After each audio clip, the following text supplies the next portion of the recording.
सबसे पहले तो आपको ब्रॉड डाउन दिए हुए हैं। देखिए ब्रॉड डाउन क्या है।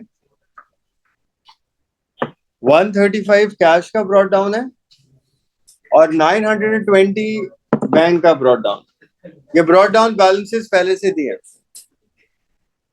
आप पहली ट्रांजैक्शन देखें, cash sales 410 paid directly into the bank. Sign क्या होगा इसकी एंट्री पहले की? पहली फर्स्ट अप्रैल सेकंड की। पैसे आ रहे हैं जा रहे हैं? पैसे आ रहे हैं तो कैश बुक पे डेबिट पे आएगा क्रेडिट पे? डेबिट पे आएगा। तो हम यहाँ डेट डालते हैं अप्रैल सेकंड। सेल्स आ रही है, कैश सेल है,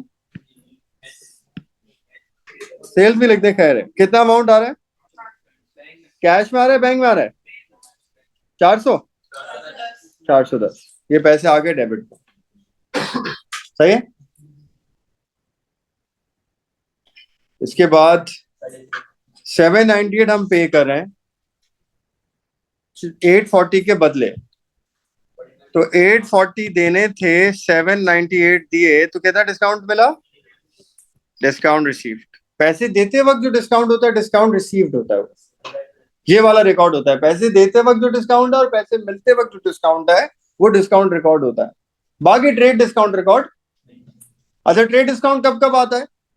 सेल करते वक्त, परचेज करते वक्त, सेल रिटर्न करते वक्त, परचेज रिटर्न करते वक्त। 4 केसेस में आता है ट्रेड डिस्काउंट। बाकी पेमेंट और रिसीट्स के बाद कौन सा कैश डिस्काउंट है वो रिकॉर्ड होता है। अच्छा, 798 हम पे कर रहे हैं, 42 डिस्काउंट रिसीव। डेट क्या थी? 3rd थी। बाय चेक दे रहे हैं, कैश दे रहे हैं? बैंक दे रहे हैं। कितना था? 798। और डिस्काउंट रिसीव कितना है? 42। और पेमेंट किसको कर रहे हैं? ये पेमेंट आ गई। नेक्स्ट में क्या है? 42 हम मोटर एक्सपेंस का कैश पे कर रहे हैं, तो कैश की पेमेंट है 48 है।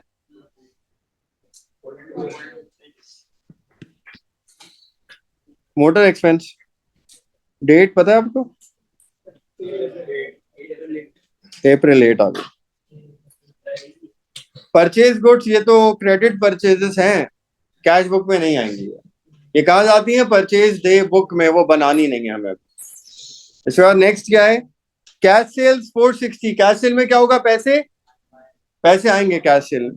डेबिट पे लिख दें कैश सेल्स। अगेन सेल्स आ गई और इस बार बैंक पे नहीं डाले इसने पैसे, कैश सेल ही रखा है इसने, तो कैश ही आया है। कितना अमाउंट है? 460। और वो डिस्काउंट के बाद ये डेट बताएंगे क्या है? अप्रैल 18। ठीक है। क्रेडिट में राहत के साथ टेबल लिख सकते हैं? हाँ लिख सकते हैं। अगर नाम दिया हुआ तो नाम लिखना ज्यादा बेहतर है। पेड 392। अब ये इसमें एक चीज टेक्निकल थी। क्या टेक्निकल है? कह रहा है paid 392 to Sameer by telephone transfer, payment ही हुई है, having deducted 2% cash discount from the amount due. जो अमाउंट ड्यू था उसका कितना था हमें नहीं पता कितना था। जो उसका अमाउंट ड्यू था उसमें से हमने 2% काटे। 2% काटने के बाद जो बचे वो दे दिए, और वो कितने दिए? 392। तो ये जो 392 है, ये 2% कटने के बाद है पहले? बाद है। बाद है। वो कह रहे हैं पेड 392। 392 पे करा उसने। पहले कुछ और अमाउंट था, अमाउंट ड्यू पता नहीं कितना था। 2% उसमें से हमने काटा और 2% काट के 392 पे कर दिया। अब हम यहाँ कैलकुलेशन करेंगे, देखे ध्यान से। 392 2% कटने के बाद है या पहले? इसमें डिस्काउंट कटा हुआ है, तो इसमें 2% डिस्काउंट कटा हुआ है। ऐसे ही है। एक चीज टोटल कितना परसेंट होती है? 100। अगर 100% में से 2% निकाल लें तो कितना परसेंट बची? तो इसमें 2% निकला हुआ है, तो हम कह सकते हैं 98% है। इसमें 2% माइनस हुआ है, तो अगर ये 100% थी टोटल और इसमें 2% निकला हुआ है, तो ये कितना फीसद है? 98% है। तो 392 का जो अमाउंट है 2% कटने के बाद वाला, यानी कि 98% है। और टोटल कितना परसेंट होगा इसका? कितना आ जाएगा? एक्स पता नहीं है, क्रॉस मल्टीप्लाई करें आ जाएगा 400। तो इसका मतलब डिस्काउंट से पहले कितना था? 400 था। चेक भी कर सकते हैं। 400 पे लगाए 2% कितना आता है? 8। 400 में से 8 निकाले कितना बचता है? 392। तो 392 की पेमेंट है 400 के बदले, तो डिस्काउंट रिसीव्ड कितना हो गया? 8 रुपए। हम यहां लिखते हैं पेमेंट हो रही है बैंक से 392, डिस्काउंट रिसीव्ड, नाम क्या था और डेट April 20। इस बात का ख्याल रखना है जो अमाउंट सवाल में दी वो डिस्काउंट से पहले डिस्काउंट के बाद। डिस्काउंट से पहले तो डायरेक्ट उस पर लगता है 2%, डिस्काउंट के बाद है तो उसका मतलब पता नहीं पहले कोई अमाउंट थी उस पर 2% लगा था, वो 2% माइनस होने के बाद 392 है। इस तरह कैलकुलेशन करिए। Cheque for commission receivable 115 paid into the bank, पैसे आ गए हमारे पास बैंक में 115 कमीशन रिसीवेबल। डेट क्या है इसकी? 25। इसके बाद पे कर रहे हैं 285 इन फुल सेटलमेंट ऑफ 300। 300 के बदले 285 दे रहे हैं। डिस्काउंट रिसीव कितना है? 15। 285 बैंक से ही दे रहे हैं ना, कैश दे रहे हैं? कैश दे रहे हैं 285, 15 का डिस्काउंट रिसीव। नाम क्या है इसका? डेट? ये हो गया हमारी कैश बुक। अब इसको बैलेंस करना है। पहले हम कैश को बैलेंस कर लेते हैं। ये टोटल आ गए। डेबिट का टोटल 595 है, क्रेडिट का कम है तो 595 बड़ी अमाउंट है, दोनों तरफ आ गई 595 595। और क्रेडिट साइड हल्की है तो यहाँ आ जाएगा सीडी। कितना आ रहा है? 268। और महीने की आखिरी डेट आ जाएगी April 30। अप्रैल की 30 तारीख को सीडी आ गया। अब बैंक को बैलेंस करते हैं। बैंक की डेबिट का टोटल कितना है? 920, 410, 115। बीडीपी मिलाइएगा 920, टोटल कितना हो गया?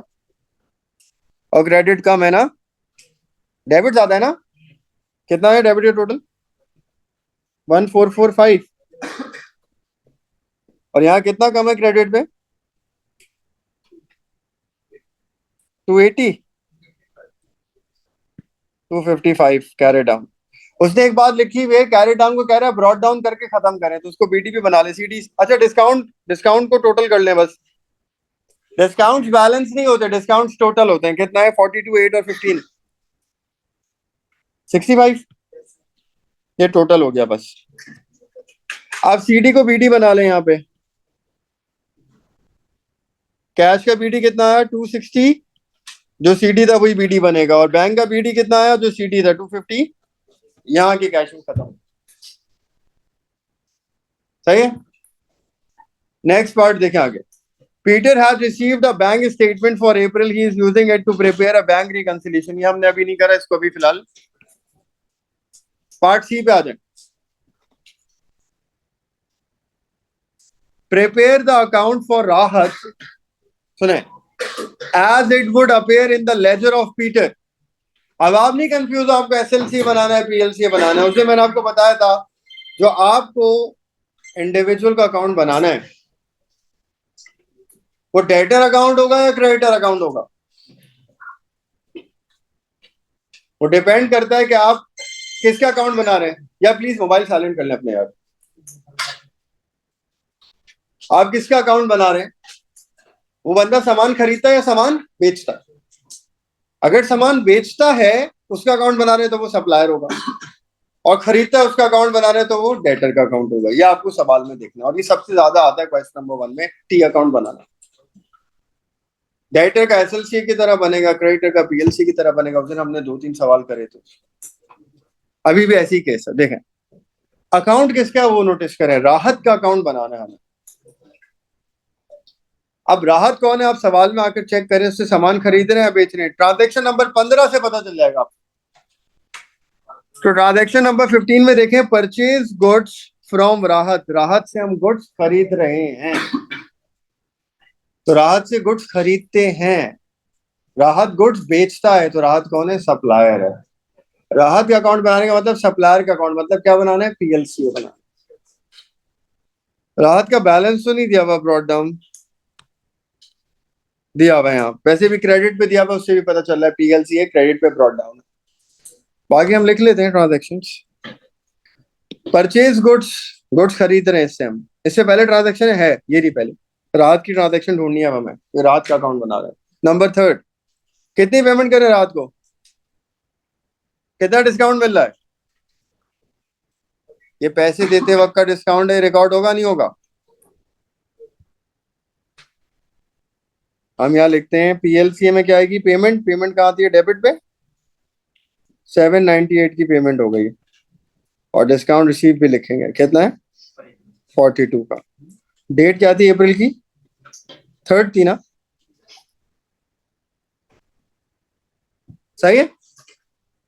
और रात की ट्रांजेक्शन ढूंढते हैं, तो ये मिलेगी हमें ट्रांजैक्शन नंबर 15 डेट की। गुड्स खरीद रहे राहत से 320 रुपए के, परचेज हो, सेल हो, परचेज रिटर्न हो, सेल रिटर्न हो, इन चारों पे क्या होता है, ट्रेड डिस्काउंट माइनस करके लिखा जाता है, और वो ट्रेड डिस्काउंट रिकॉर्ड नहीं होता। कितनी परचेजेस है 320, कितना डिस्काउंट है 10%, 320 में 10% निकालें 32, तो कितना बना 320 माइनस 32, 280।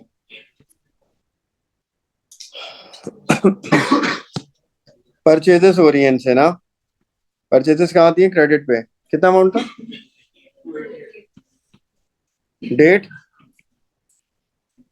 15 अप्रैल। इसके बाद कमीशन का ताल्लुक नहीं है उससे, कैश सेल का नहीं है, पेमेंट समीर को हो रही है, 29 ट्रांजेक्शन लास्ट, 285 नहीं, ये भी रफाइल की, राहत की तो नहीं है ना, और कोई ट्रांजेक्शन नहीं है ना राहत की, बस अकाउंट को बैलेंस करना।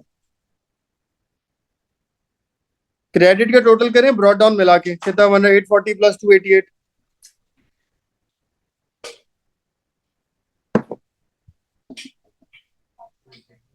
1128 टोटल है, दोनों तरफ आ जाएगा। यहाँ पे आ जाएगा सीडी, कितना आ रहा है सीडी 288,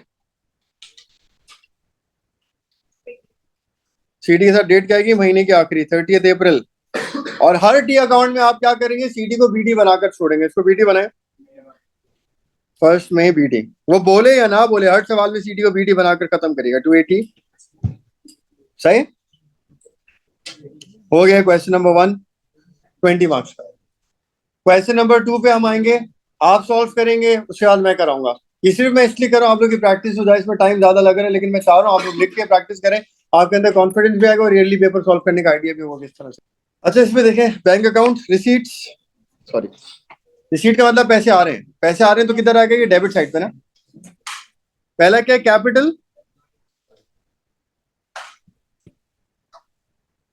कैपिटल के कितने पैसे आए 8000, लोन के कितने पैसे आए, ये डेबिट पे लिख रहा हूँ, और सेल्स के कितने पैसे आए 36। पेमेंट, पहली पेमेंट किसको है, पेबल्स को 17850, दूसरी पेमेंट फिक्सर एंड फिटिंग कितनी 12000, थर्ड पेमेंट जनरल एक्सपेंस कितनी है 1920, फोर्थ पेमेंट रेंट 7100, ड्रॉइंग्स पता नहीं है, और बैंक का बैलेंस, बैंक का बैलेंस क्या है, एसेट है, एसेट का ब्रॉट डाउन किधर आता है, एसेट का बीडी किधर आता है, डेबिट पे, सीडी कहाँ आएगा, तो सीडी क्रेडिट पे आ जाएगा, कितना है 30। अब इसको टोटल कर लें, कैसे होगा, जो डेबिट साइड का टोटल है वही क्रेडिट का टोटल होगा,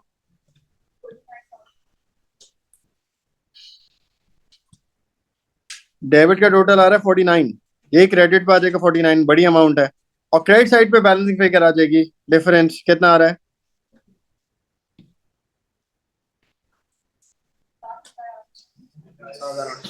7800 का डिफरेंस आ रहा है, ये जो डिफरेंस निकला ये ड्रॉइंग्स में देंगे, तो ड्रॉइंग्स हमने निकाली 7800 रुपए, ठीक है।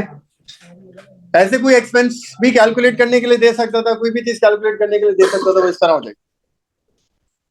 अब इसका नेक्स्ट पार्ट देखें, सुने, रिकॉर्डिंग भेज दूंगा ना, हाँ सही, बिल्कुल सही।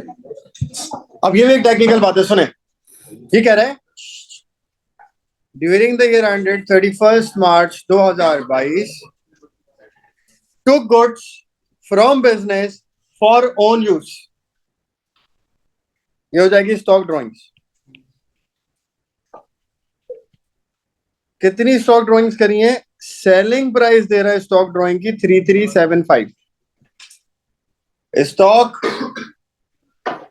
ओपनिंग हो, क्लोजिंग हो, या स्टॉक की ड्राइंग्स हो,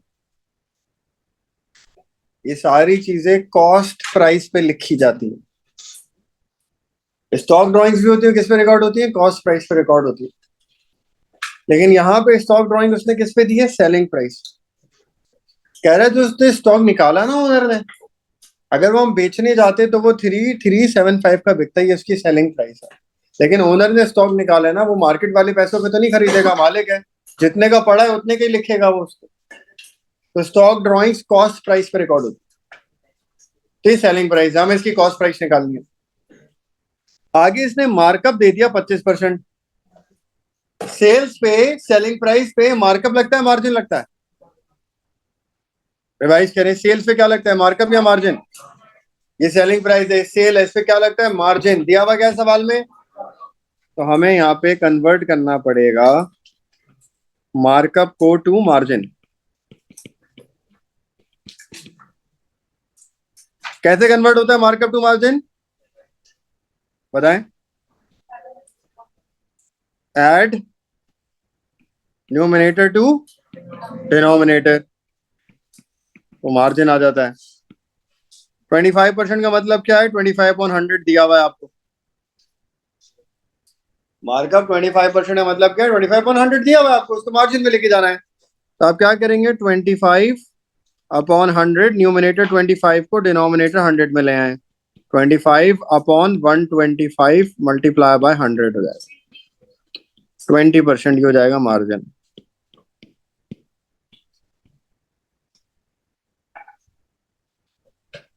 तो 20% आ गया मार्जिन। जो 25% का मार्कअप था, हमने उसको मार्जिन में कन्वर्ट किया, तो 20% आ गया मार्जिन। तो मार्जिन इज 20%। अब सवाल पे आए वापस। स्टॉक जो उसने निकाला, उसकी सेलिंग प्राइस क्या दी हुई? 33। ये सेल्स दी हुई, इस पे लगाए मार्जिन, मार्जिन आ चुका है 20%। सेल पे मार्जिन लगाए, ग्रॉस प्रॉफिट आ जाएगा कितना? 2007 675 आ गया प्रॉफिट। हाँ, तो 3375 सेल है, सेल पे लगा मार्जिन, प्रॉफिट आ गया। अब इसमें सेल में से जो हमारा मुनाफा है 675 का, वो हटा दें तो उसकी आ जाएगी कॉस्ट प्राइस। कितनी आ गई कॉस्ट प्राइस? ये है स्टॉक ड्राइंग्स की कॉस्ट प्राइस।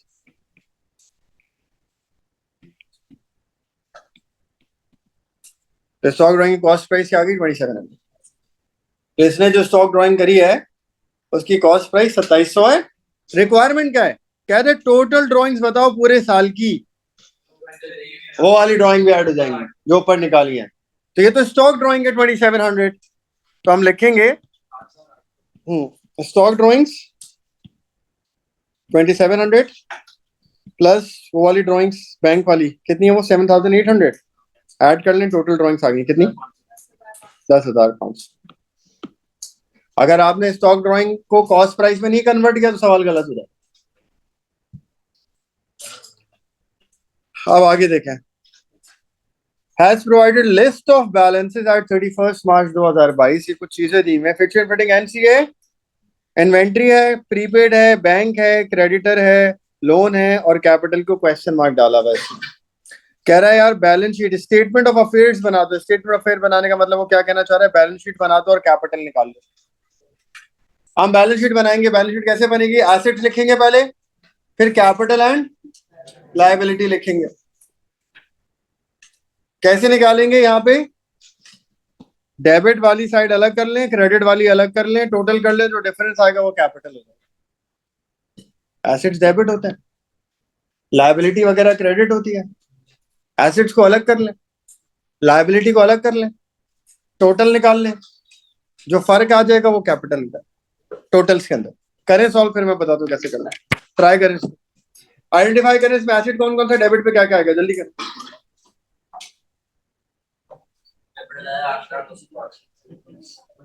करें करें सॉल्व।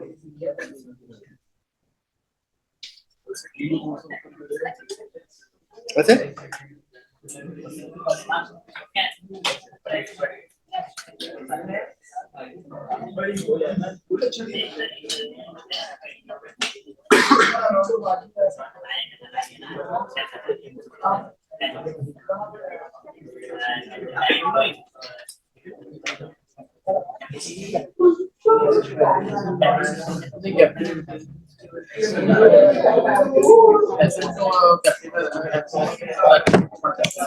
अच्छा देखें, फिक्शन फिटिंग क्या होता है, एसिड होता है, इधर बना रहा हूं मैं इसमें। फिक्शन फिटिंग नॉन करंट एसिड आ गया 10,800। करंट एसिड पे आ जाए, ठीक है। स्टेटमेंट ऑफ फेयर किसको बोलते हैं, बैलेंस शीट को बोलते हैं। इन्वेंट्री कितनी है 2150, रिसीवेबल नहीं है ना, बैंक बैलेंस है, बैंक कितना है, प्रीपेड आ जाएगा, कितना है प्रीपेड 500, कैश भी नहीं है डेटर भी नहीं है, बस यही है करंट एसिड। टोटल कर ले इनको, कितने बन गए,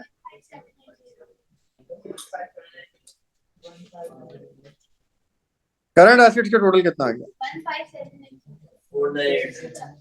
498।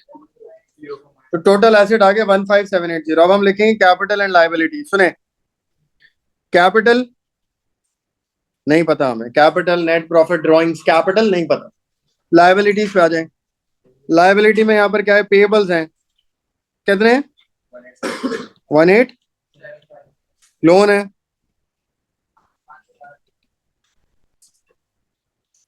कैपिटल नहीं पता हमें। लेकिन ये बात तो पता है ना, जो एसेट का टोटल होता है वही कैपिटल और लायबिलिटी का टोटल होता है। जो एसेट का टोटल होता है वही कैपिटल और लायबिलिटी का टोटल होता है। एसेट का टोटल कितना है 15, तो नीचे कैपिटल और लायबिलिटी टोटल क्या है 1578। ऊपर वाला कैपिटल हमने यहाँ टोटल यहाँ लिख दिया, तो ऊपर भी 15780 तो हमने नीचे भी 15780 लिख दिया। अब 15 नीचे वाला 780 करने के लिए दो चीजें हैं, 1875 और 5000, दोनों को मिलाकर इसमें से माइनस करें तो जो फर्क आएगा नीचे वो कैपिटल हो जाएगा, सही है ना। 15,750 माइनस ये कितना है 890, ये कैपिटल आ गया। नेट प्रॉफिट भी तो नहीं पता, वो सब इसमें आ गया 8905 में सब कुछ है। नेट प्रॉफिट भी ड्राइंग भी कैसे, क्योंकि जो लिस्ट उसने ऊपर दी है ना, इसी से बनाना है हमें जो बनाना है। अब इस लिस्ट में ड्राइंग्स वगैरह नहीं है, तो इसका मतलब वो जो कैपिटल देना चाह रहा है वो कौन सा है, कैपिटल नेट प्रॉफिट और ड्राइंग्स वाला कैपिटल। तो ये जो 8905 आया है, ये कौन सा कैपिटल आया है, capital plus net profit minus drawings करके जो आता है ये वो है। वरना ओपनिंग कैपिटल तो उसका 8,000 था, वो थोड़ी लिखा है ओपनिंग कैपिटल हमने। सही है, इसमें कोई प्रॉब्लम किसी को। अब नेक्स्ट पार्ट देखें इसके अंदर, ये इधर बनाना, तो उधर पार्ट डी, प्रॉफिट कैलकुलेट करना है इस साल का।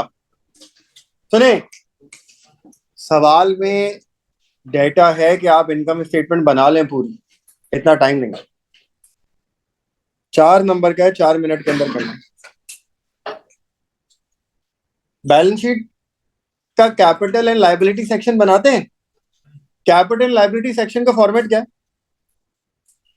कैपिटल आता है, फिर नेट प्रॉफिट आता है, फिर इज इक्वल टू कैपिटल, फिर लायबिलिटी आती।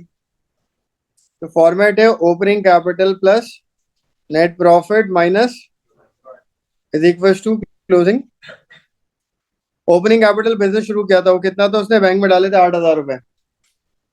अभी बिजनेस शुरू हुआ था तो बैंक में कितने पैसे डाले थे उसने, 8,000।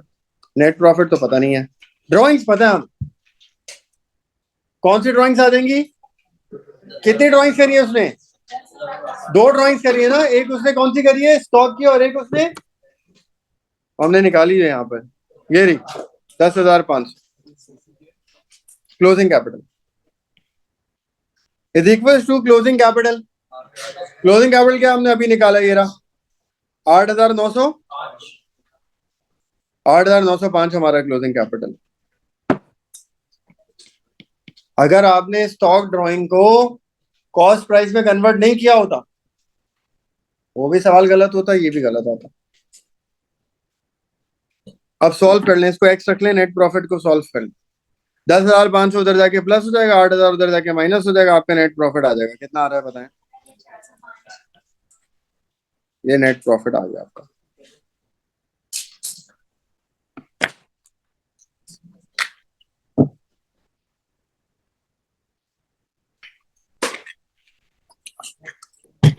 सही है।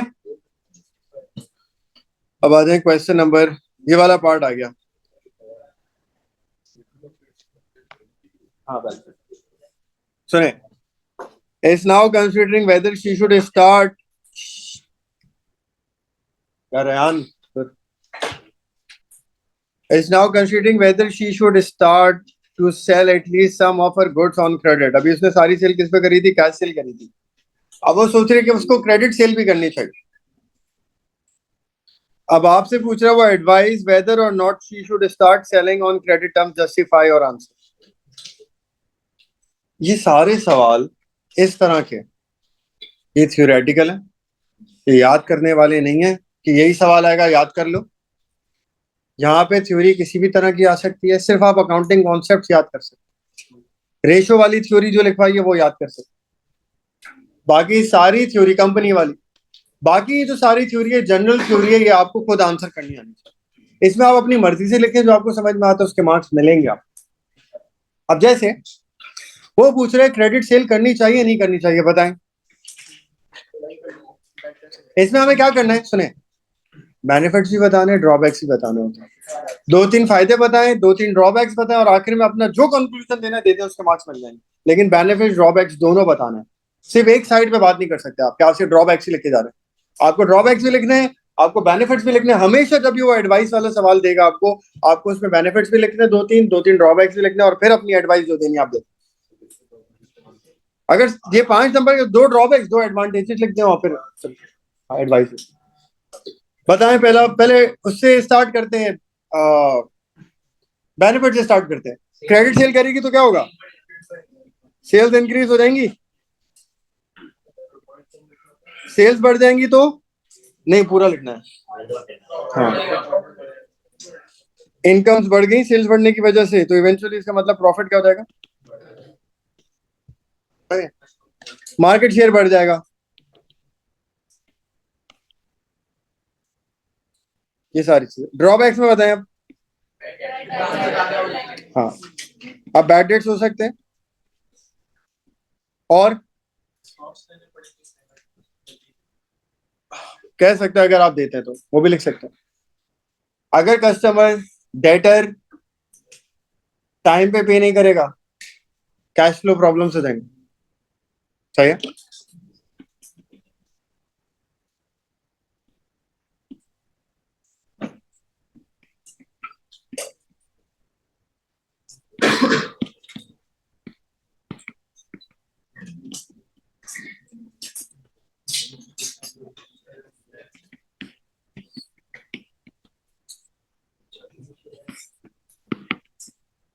सही है। If receivers don't pay on time this could create cash flow problems for business. पैसे ही नहीं आएगा तो फिर कैश फ्लो प्रॉब्लम्स हो जाएंगे ना, उधार देंगे आप। अब आपको जो कंक्लूजन लिखना है आप लिख सकते हैं। क्रेडिट सेल, आप कहें क्रेडिट सेल करनी चाहिए, वो भी सही करेगा एग्जाम में। आप बोले नहीं करनी चाहिए, वो भी सही करेगा, लेकिन उसकी कंडीशन ये आपको 2-3 बेनिफिट 2-3 ड्रॉबैक्स लिखना जरूरी है। हर एडवाइस वाले सवाल में आपको ऐसे करना। अच्छा फिर देखें इसमें नंबर 1,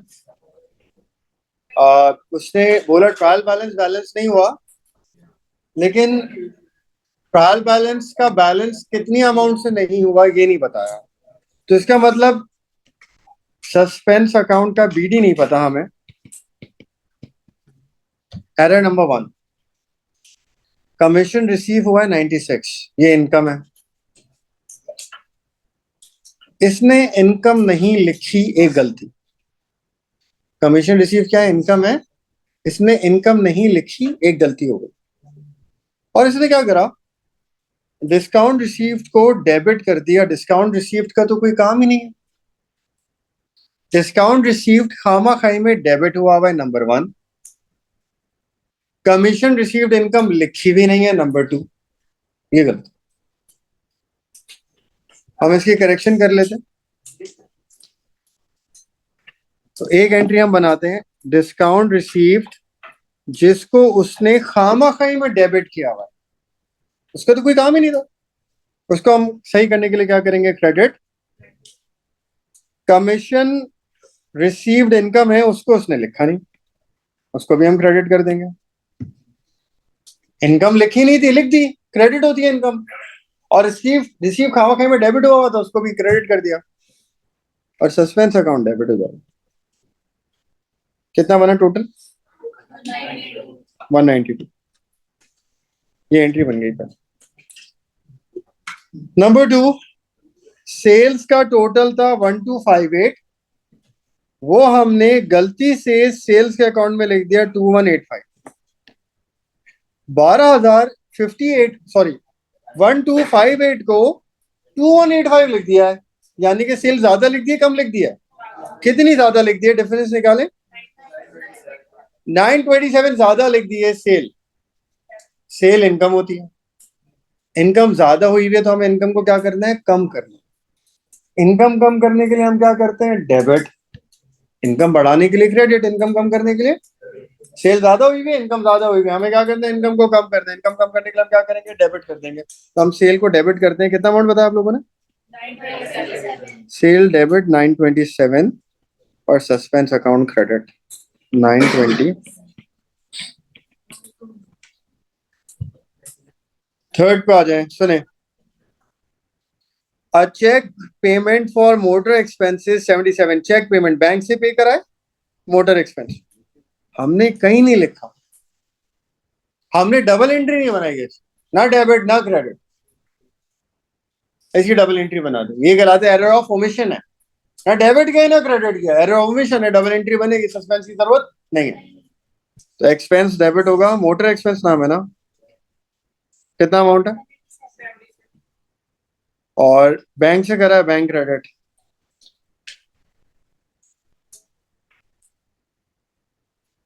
ठीक है। Number 4, payment by electronic transfer 135, यहां रुक जाए, हमने पेमेंट करी है, ट्रांसफर कितना ट्रांसफर किया है, 135 ट्रांसफर किया, मतलब बैंक से ट्रांसफर हुआ। तो बैंक से पेमेंट हुई है 135 की, हमने उसको पेटी कैश बुक में डाल दिया गलती से, तो पेटी कैश बुक में डालना नहीं था, गलती से डाल दिया, और बैंक से पेमेंट हुई है, वो पेमेंट लिखी नहीं है। दो गलतियां, सस्पेंस की जरूरत नहीं पड़ेगी। कैसे? पेटी कैश बुक को खामा खाई में उसने क्रेडिट किया हुआ है, हम डेबिट कर देते हैं, कितना अमाउंट है, और बैंक अकाउंट से पेमेंट हुई है, वो लिखी नहीं है, लिख देते हैं, पैसे जा रहे हैं क्रेडिट, ये एंट्री बन गई। जरूरी नहीं है, पहली वाली में भी दो थी, सस्पेंस आ गया। लेकिन पेटी कैश बुक खामा खाई में निकाली हुई थी, डेबिट कर दिया उसको, और बैंक से निकाला नहीं था, निकाल दिया। हाँ, बहुत जो छोटे एक्सपेंसेस होते हैं ना, सन्ड्रा एक्सपेंसेस और पोस्टेजेस और इस तरह के, वो पेटी कैश बुक में जाते हैं, बाकी तो बैंक से ही होते हैं। तो ये बैंक से होने थे, पैसे जा रहे थे, उसने पेटी कैश से लिखा। मैं आज फोल्डर शेयर कर दूंगा जिसमें सारी टॉपिक्स की वीडियोस हैं। बुक्स ऑफ प्राइम एंट्री के टॉपिक में आपको मिल जाएगा पेटी कैश बुक और कैश बुक और सारी चीजें, बुक्स, उसके सवाल आप लोग देख लिएगा उसमें। खैर लास्ट देखें, N invoice received from Tracy 160 was credited to the account of Stacy. Tracy को लिखना था सप्लायर लायबिलिटी, लिखा नहीं, और स्टेसी को खामा खाई में लिख दिया। कहाँ लिखा होगा, लायबिलिटी है, लायबिलिटी को क्या क्या होगा, डेबिट या क्रेडिट, क्रेडिट किया हुआ होगा उसने। उसने किसको क्रेडिट कर दिया, ट्रेसी के बजाय उसने स्टेसी को क्रेडिट कर दिया। उसको डेबिट कर देंगे और जिसको क्रेडिट करना था उसको क्रेडिट कर देंगे।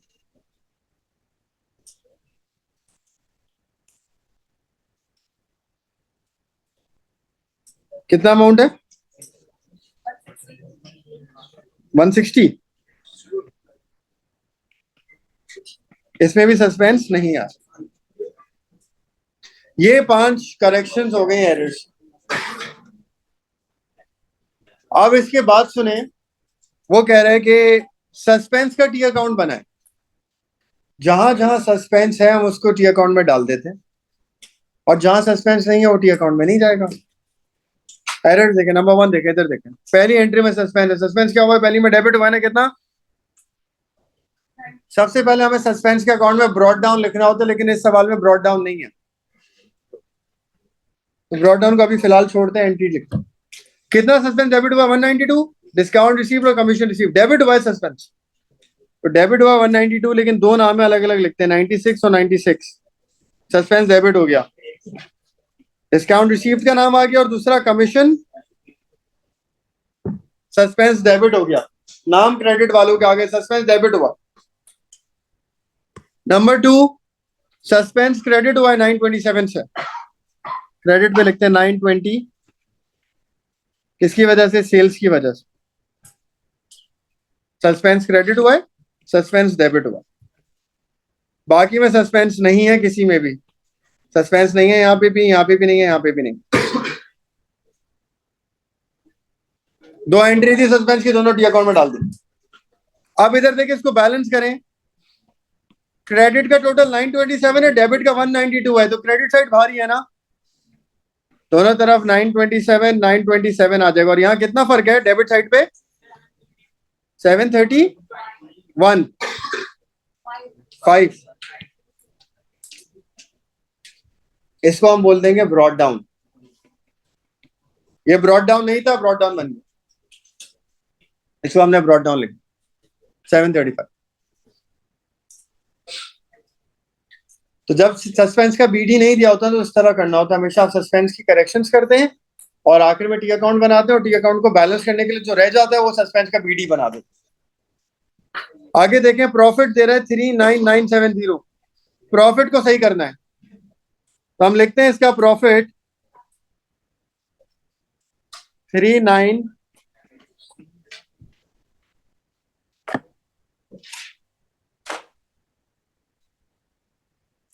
एरर देखेंगे, कोई भी एरर जिसमें इनकम या एक्सपेंस में गलती होगी वो प्रॉफिट को अफेक्ट करेगा, बाकी एरर प्रॉफिट को अफेक्ट। इधर देखें, पहला कम, ध्यान से देखें, सस्पेंस का तो प्रॉफिट से कोई ताल्लुक नहीं। डिस्काउंट रिसीव्ड क्रेडिट हो रहा है, डिस्काउंट रिसीव इनकम होती है, इनकम क्रेडिट होने का मतलब बढ़ रही है, कम हो रही है? इनकम बढ़ेगी तो प्रॉफिट ऐड करते हैं।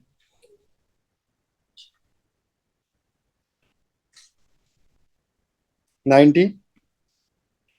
नंबर 2, कमीशन रिसीव्ड, क्या इनकम है? इनकम क्रेडिट हो रही है, मतलब बढ़ रही है, कम हो रही है? इनकम बढ़ेगी तो प्रॉफिट, ये भी ऐड कर देना।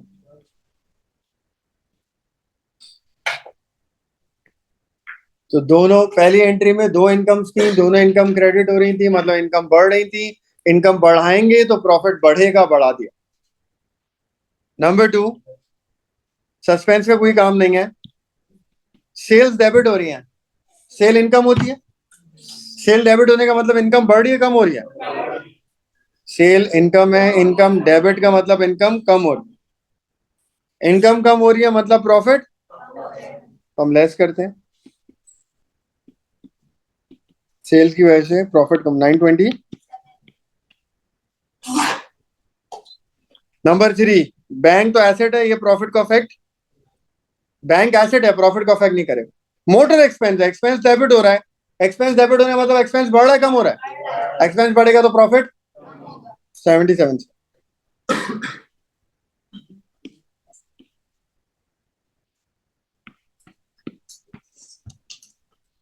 इसके बाद नेक्स्ट, पेटी कैश बुक एसेट है, बैंक भी एसेट है।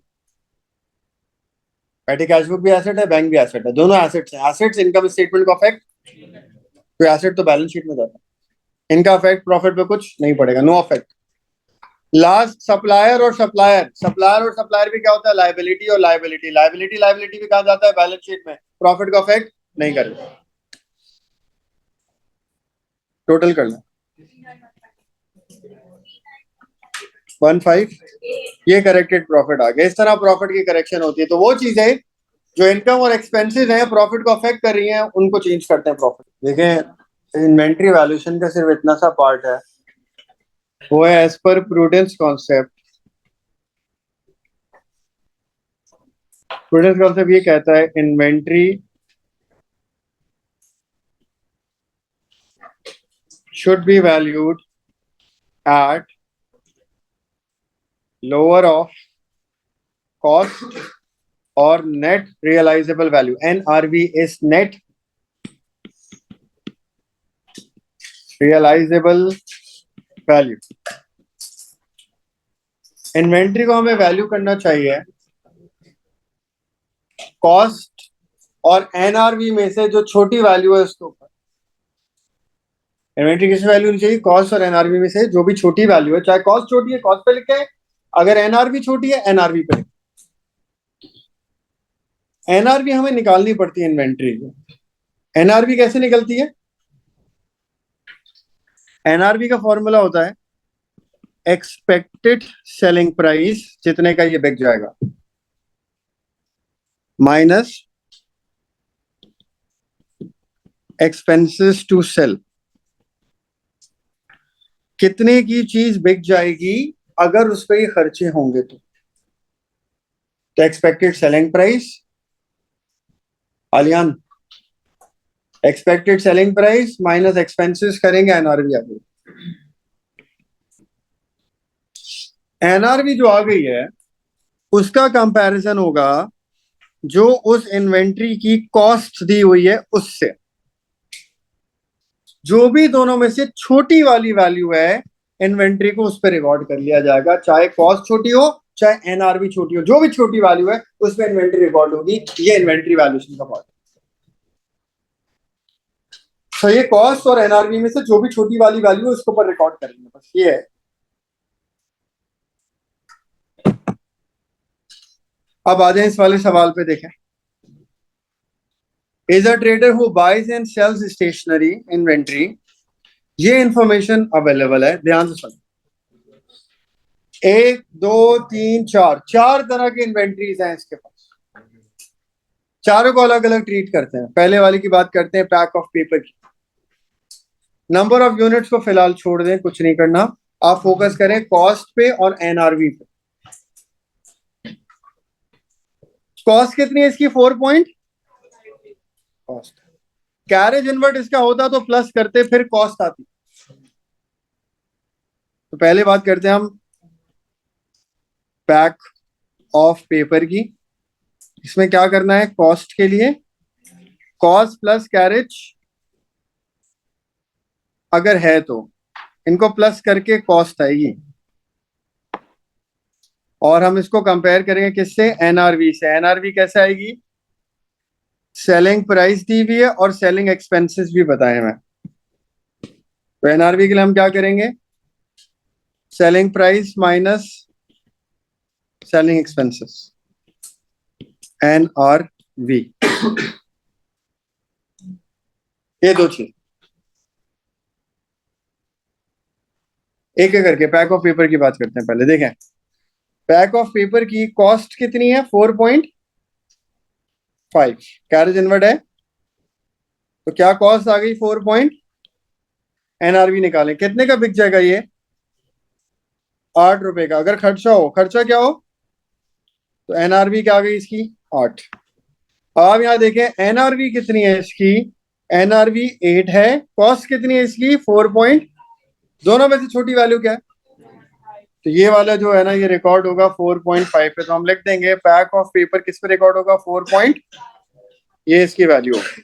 कितने यूनिट्स हैं इसके? 240।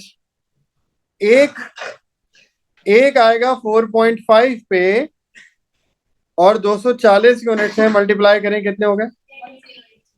1080। तो इसकी वैल्यू आ गई 1080। ये 1080 पे रिकॉर्ड होगा। ठीक है, अब दूसरे की वर्किंग करते हैं। सेकंड क्या है? पैक ऑफ एनवेलप्स हैं।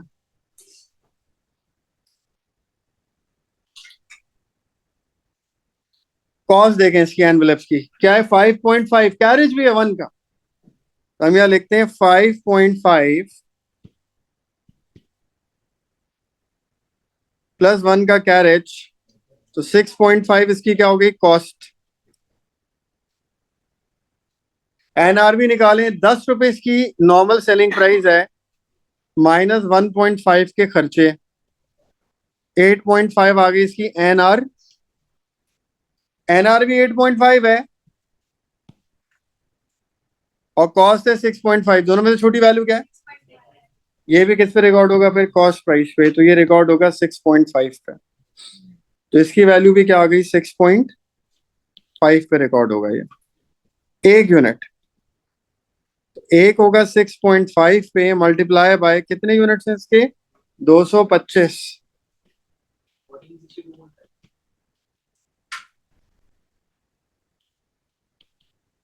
ये इसकी वैल्यू आ गई दूसरी इन्वेंट्री। कोई एक इन्वेंट्री भी दे देता तो भी कैलकुलेट करते, से अलग अलग दे दी, मतलब एक ही काम हमसे 4 दफा करा रहे कि हमें 4 दफा एक ही काम करना है। लोअर ऑफ कॉस्ट और एनआरबी निकालने वाला। तीसरा क्या है? नोट पैड्स है।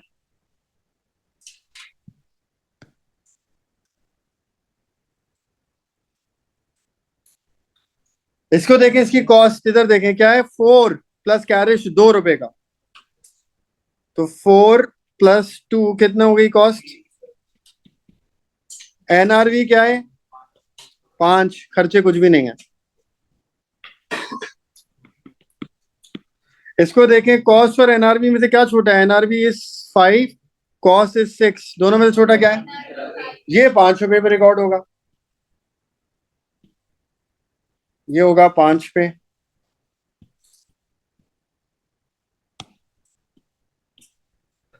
कितने यूनिट्स हैं इसके? 150 है, तो 5 इंटू 150 कर दें, 750 ना, तो इसकी वैल्यू आ गई 750। ऐसे ही चौथे को कैलकुलेट करो और प्लस कर लिया, फिर आखिर में किसको प्लस करना है? इसकी इन्वेंट्री 1080, इसकी 1462, इसकी 750, और जो चौथे की निकालेंगे आप उनको प्लस कर लेंगे, वो आंसर हो जाएगा। हाँ, चारों को ऐड कर लेंगे। ये लोअर ऑफ कॉस्ट और एनआरबी है, ठीक है। अब बोला है स्टेट द अकाउंटिंग प्रिंसिपल, ये कौन सा प्रिंसिपल है? प्रूडेंस,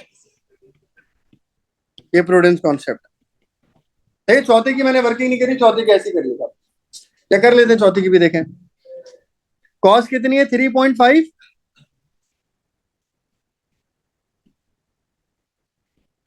और एनआरबी कितनी है 6 है, खर्चा कुछ भी नहीं है, तो किस पे आ जाएगा ये? 3.5 पे आ जाएगा। मल्टीप्लाई बाय कितने यूनिट्स हैं? 96, क्या आ रही है वैल्यू? 336। तो 336 प्लस 1080 प्लस 1462.5 प्लस 750 ऐड करेंगे, ये इन्वेंट्री का आपका आंसर आ जाएगा। ये lower of cost and NRB prudence concept के साथ, ठीक है। फिर ये नीचे कह रहे देखें, complete the table by placing a tick to show how should treat each item of our expenditure. Capital expenditure और रेवेन्यू एक्सपेंडिचर का बताना है। Number 1, computer printer paper. Computer printer paper किस लिए होगा? खर्चा है, रेवेन्यू एक्सपेंडिचर। कैपिटल एक्सपेंडिचर में क्या आएगा? नॉन करंट एसेट वगैरह। कंप्यूटर इक्विपमेंट, कंप्यूटर खरीद रहा है। थर्ड देख लें, थर्ड में क्या है? Installation of computer equipment, non current asset खरीदा, capital expenditure. Non current asset को खरीद कर इंस्टॉलेशन कराई, capital expenditure. Non current asset को वर्केबल कंडीशन में लेकर आए, capital expenditure.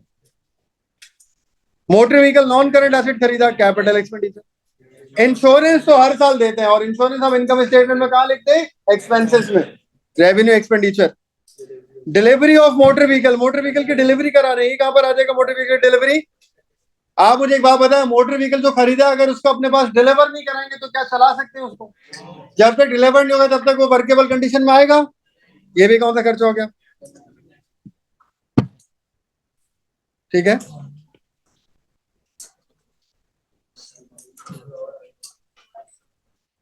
explain how the materiality principle is applied to the treatment of non current asset. materiality concept क्या बोलता है, देखें, resources that are not material to the business should be charged to expenses.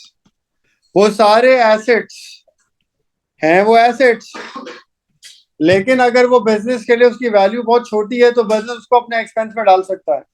जैसे ये AC वगैरह non current asset होते हैं, projector non current asset है, टेबल नॉन करंट एसेट है, लेकिन किसी बिजनेस के लिए ये सब की वैल्यू या टेबल की वैल्यू बहुत ही छोटी है, बहुत कम है. वैसे बोलते हैं टेबल की क्या 5-6 हज़ार की चीज को मैं अपने एसेट में लिखूं, बहुत कम वैल्यू है इसकी. तो बिजनेस को ये परमिशन है फ्रॉम मटीरियलिटी कॉन्सेप्ट कि इसको वो अपने एक्सपेंस में डाल सकता है. एसेट है फिर भी अपने एक्सपेंस में रिकॉर्ड कर सकता है क्योंकि इसकी value to the business is minimal. ये मटीरियल कॉन्सेप्ट. आगे देखिए भाई, has treated receipt of a bank loan. Bank loan मिल रहा है, बैंक लोन मिलना कैपिटल रिसीट होता है.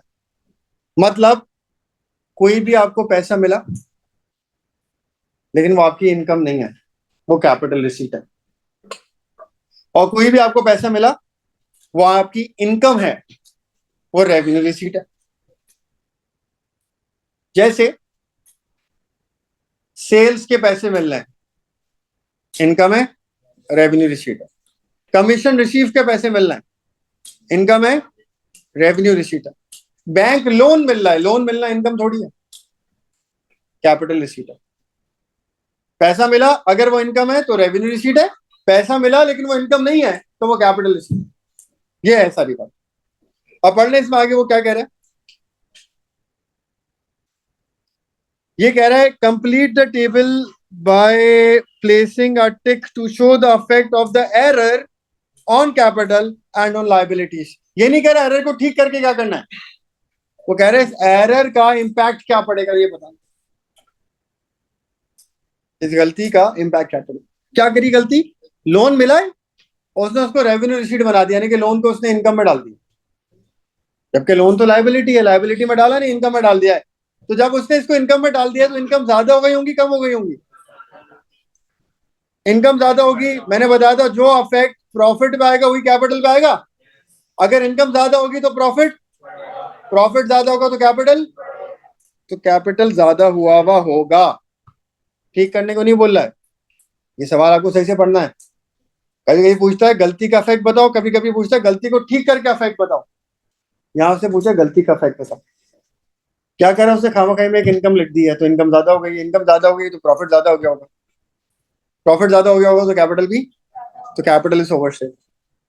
लायबिलिटी लिखी नहीं है, लायबिलिटी नहीं लिखी तो लायबिलिटी क्या हुई होंगी, अंडरस्टेट. अब आगे सुनो, वो कह रहा है charge depreciation on shop fittings at 25% per annum using reducing balance method. RBM से 25% फिक्शन फिटिंग में डेप्रिसिएशन लगाती है. वो सोच रही है कि इस साल वो 10% स्ट्रेट लाइन पे आ जाए. आरबीएम से करते करते इस साल डेप्रिसिएशन वो एसएलएम पे लाना चाह रही है. As this would improve her profit for the year. Profit बढ़ जाएगा इससे, उसका कह रही है. Advise whether or not she should change her depreciation method. Justify your answer. Depreciation के मेथड और पॉलिसी किसी भी चीज की चेंज नहीं कर सकते आप जब तक आपके पास रीजनेबल जस्टिफिकेशन ना हो. वैसे चेंज नहीं कर सकते. ये विंडो ड्रेसिंग है. हम यहाँ लिखेंगे चेंजिंग मेथड और policy just because to improve profit is window dressing. Window dressing. आप जानबूझ के मेथड और पॉलिसी चेंज करें कि आप उसका एडवांटेज ले सके प्रॉफिट ज्यादा दिखाने में ताकि शेयर होल्डर इन्वेस्टमेंट कर दे. This is window dressing. तो पहली बात तो ये हो गई कि इससे क्या हो जाएगा. नंबर 2, कंसिस्टेंसी कॉन्सेप्ट क्या कहता है. कंसिस्टेंसी कॉन्सेप्ट कहता है अ बिजनेस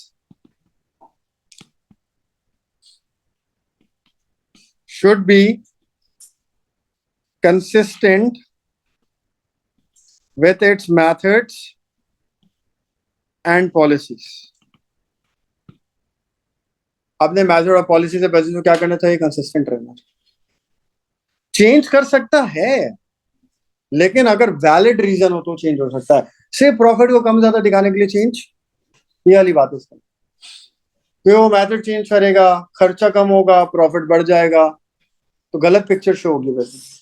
ये वाली बात है। मेन चीज क्या है? कंसिस्टेंसी कॉन्सेप्ट आपको इसमें एक्सप्लेन करना है, उसके मेन मार्क्स हो। देखें सवाल में, एम लिमिटेड कंपनी है जिसका साल खत्म होते है 30 नवंबर 2021। तो साल कब खत्म होगा? 30 नवंबर 2021। ईयर एंड डेट क्या है? 30 नवंबर आपके साल खत्म होने की डेट। सेल्स है, रेवेन्यू, ओपनिंग इन्वेंट्री है, परचेजेस है, rent and rate expense, operating expense, wage expense. Equipment NCA balance sheet में जाएगा, इसकी पुरानी डेप्रिसिएशन भी बैलेंस शीट में जाएगी। Debtor current asset, provision for irrecoverable debt, provision for bad debt trial balance में दिया हुआ है। ट्रायल बैलेंस में पीबीडी कौन सा होता है? लास्ट ईयर का पीबीडी है। बैंक है, करंट एसेट, ट्रेड पेबल है, liability, ordinary share capital reserve है, कहा जाएगा एसओसीई में, जनरल रिजर्व भी रिजर्व है एसओसीई में, रिटेन प्रॉफिट भी एसओसीई के अंदर, और डिविडेंड्स पेड। डिविडेंड पेड का मतलब क्या होता है? लास्ट ईयर का प्रोपोज और करंट ईयर का इंटरिम। पेड का मतलब ये होता है, और ये रिकॉर्ड होता है। कहां रिकॉर्ड होगा? ये भी स्टेटमेंट ऑफ चेंजेस इन, और कौन से कॉलम में आता है? रिटेन प्रॉफिट से minus. Additional information number 1, closing stock, income statement. Depreciation 25% RBM से लगानी है इक्विपमेंट पे। आरबीएम में आप क्या करेंगे? इक्विपमेंट की कॉस्ट में से पहले उसकी पीएफडी माइनस करेंगे, नेटबुक वैल्यू आ जाएगी, उस पर लगा देंगे 25% डेप्रिसिएशन आ जाएगी।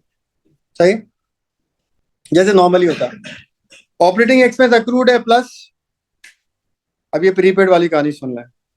इस वाली एडजस्टमेंट हमेशा क्या करना होता है? हमें देखना होता है ईयर एंड कब हो रहा है, और हमें देखना होता है उस ईयर एंड होने के बाद की कितने महीने की पेमेंट हुई है प्रीपेड। ये क्या कह रहे हैं? रेंट में 2250 रुपए शामिल हैं जो हमने 3 महीने के दिए हैं। तो पहली बात ये हुई कि 2250 कितने महीने के? 3 महीने के। वो 3 महीने कहां से शुरू होते हैं? अक्टूबर, नवंबर, दिसंबर तक। दिसंबर तक के पैसे दिए मैं। हमारा साल कब खत्म होता है? ऊपर रिक्वायरमेंट, ऊपर देखें, नवंबर तक की पेमेंट बिल्कुल सही पेमेंट है। नवंबर की बाद की सारी पेमेंट प्रीपेड है। इसने कहा था कि पेमेंट करी है दिसंबर, नवंबर के बाद कितनी एक्स्ट्रा करी है? तो 1 महीने का क्या हो जाएगा? प्रीपेड हो जाएगा। 2250 डिवाइड बाय 3 मल्टीप्लाई बाय 1, 1 महीने की प्रीपेड हो रही है, क्योंकि 1 महीना निकल रहा है साल खत्म होने के बाद। यहाँ पर कितना बन रहा है? 750 प्रीपेड है। रेंट से माइनस हो जाएगा, करंट एसेट में प्लस हो जाएगा। पीबीडी 4% बनाना है डेटर का। डेटर देखें, ये ट्रेड रिसीवेबल कितना है? 9800। 9800 का 4% निकालें। 9800 मल्टीप्लाई बाय 4/100, 4% क्या आ गया? जल्दी बताएं।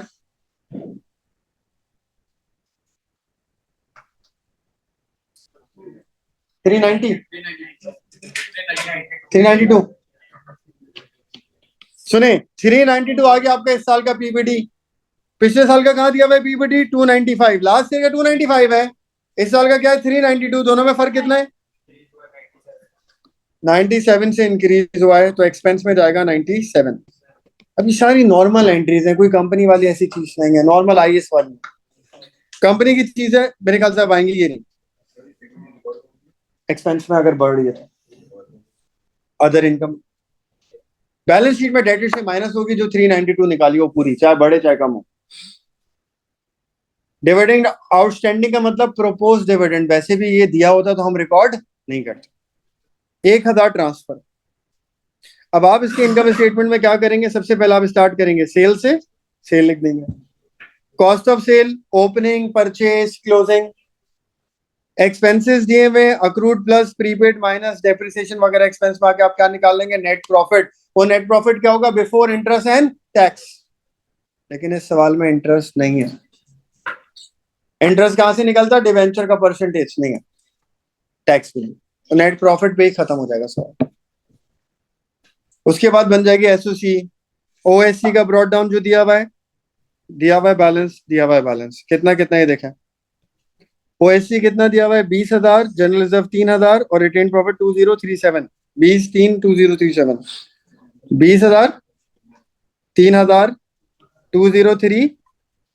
पहली चीज क्या आ जाएगी? Profit after interest and tax, income statement वाला। डिविडेंड ट्रायल बैलेंस में वो आ जाएंगे, माइनस हो जाएंगे यहां से। और transfer to reserve, transfer to reserve general reserve में प्लस होगा, रिटेन प्रॉफिट से ये टोटल आ जाएंगे आपके पास सीडी। ये बैलेंस शीट में चले कह रहा है लिक्विड रेशियो निकालो। पहला कौन सा है? Acid test. Acid test ratio क्या है? Current assets divide by current liabilities, बस करंट एसेट में क्लोजिंग इन्वेंट्री नहीं लेनी एक्सेप्ट क्लोजिंग स्टॉक। तो यहाँ करंट एसेट में क्या है? डेटर। कौन से डेटर? पीबीटी से पहले, पीबीटी के बाद। पीबीटी माइनस कर। करंट एसेट में क्या आएगा? क्लोजिंग स्टॉक नहीं आएगा क्योंकि एसिड टेस्ट है। डेटर आएंगे, लेकिन डेटर भी कौन सा आएंगे? पीबीटी माइनस करके। तो डेटर में से कौन सा पीबीटी माइनस करेंगे? इस साल वाला 390। अगर आपको ये नहीं पता, आपके रेशियो भी गलत हो जाएगा।